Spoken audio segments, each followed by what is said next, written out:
Imagine this. A farmer with a rifle in hand instead of a plow, standing face to face with the mightiest empire the world had ever seen. No army training, no uniform, just a burning desire for freedom. Could he win? Could ordinary people really overthrow a king? This is not a fantasy. This is history. This is the story of the American Revolution. It all began in the 18th century. The British Empire was vast and powerful, stretching across continents. Among its many colonies were 13 on the eastern coast of North America. These colonies had grown wealthy and populous, but their fate was still controlled by a distant crown thousands of miles away. The people paid taxes. They obeyed the king's laws. But they had no voice in parliament, no say in how they were governed. The cry began, no taxation without representation. It wasn't just about money, it was about dignity, about the right to be heard.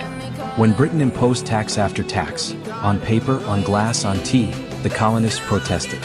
Petitions were ignored, voices were silenced, but the fire had already been lit. Then came 1773, the Boston Tea Party. Under the cover of night, American colonists disguised as Native Americans boarded British ships and dumped 342 chests of tea into the harbor. It was more than an act of defiance. It was a message, a warning, a spark. Britain responded with force. More soldiers, more restrictions. Tensions exploded. By April 1775, blood was spilled. British troops marched to seize weapons in Concord, Massachusetts. But colonial militias were ready. In Lexington, the shot heard round the world was fired. No one knows who pulled the trigger, but that single shot changed everything. The American Revolution had begun, and at the center of it all stood a tall, quiet man from Virginia, George Washington.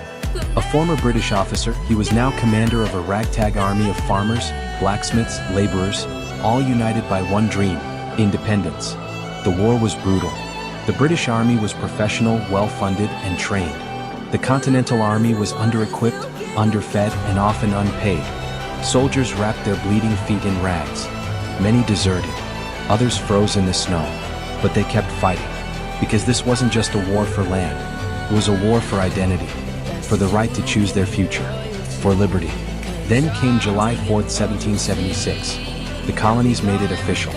With ink and courage, they declared their independence. The Declaration of Independence, primarily authored by Thomas Jefferson, boldly stated that all men are created equal and that governments derive their power from the consent of the governed. It was more than words on paper. It was a challenge to every monarchy in the world. But declaring freedom and earning it are two different things. The war raged on. Cities burned. Families were torn apart. Sometimes the British won. Sometimes the rebels did. It seemed endless. But the tide began to turn. In 1777, a key American victory at Saratoga convinced France to join the fight.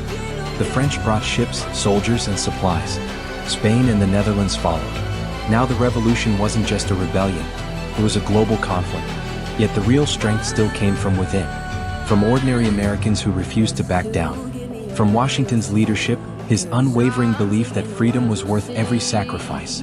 Even when outnumbered, even when losing, he refused to surrender. Then in 1781 came the final blow. In Yorktown, Virginia, British General Cornwallis was trapped. The French blocked the sea. American forces closed in on land. After weeks of siege, Cornwallis surrendered. The war wasn't officially over yet, but everyone knew it was done. 2 years later, in 1783, the Treaty of Paris was signed. Britain recognized the United States of America as a free and independent nation. A group of colonies had stood up to the most powerful empire in the world, and won. But the revolution didn't end on the battlefield. Its ideas rippled across the globe. The notion that power belongs to the people, that rulers serve the governed, and that freedom is a right, not a privilege, that spread like wildfire. France had its revolution. Movements sparked in Latin America. Even centuries later, those same principles would inspire civil rights marches, protests for democracy, and the fall of empires. And it all began with farmers, tradesmen, and thinkers who believed that liberty was worth fighting for. But here's the question. Was the revolution just a war? Or was it a rebirth? A bold experiment in human freedom? Even after independence, America faced countless challenges. Civil war, inequality, political turmoil. But the foundation laid by the revolution still stands. A nation born not from bloodlines but from beliefs. Not from kings but from conviction. So, The next time you hear about the American Revolution, don't just think of muskets and redcoats. Think of courage. Think of resistance. Think of people who chose to rewrite their destiny. Because history is not just about what happened. It's about what we're still fighting for.